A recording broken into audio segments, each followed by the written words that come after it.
sevdim.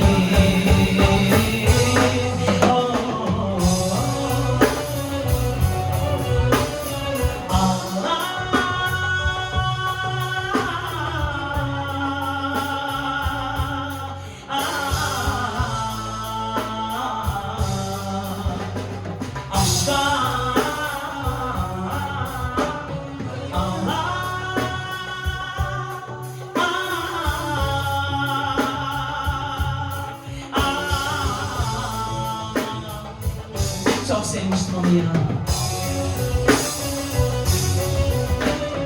Berduşum gönül bir akşam gel bana, İçim hasin hasin.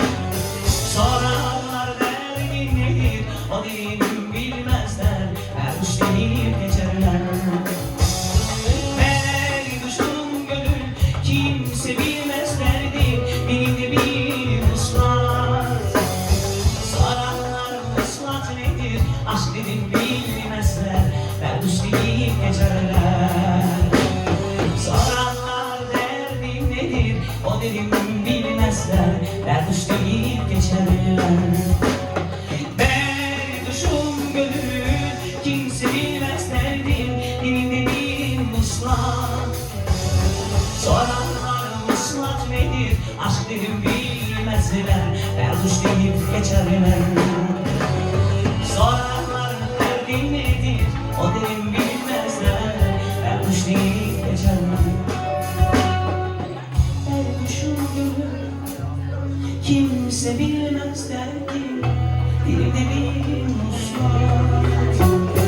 Sorarlar muslat nedir, hiç de bilmezler, mercan deyip geçerler.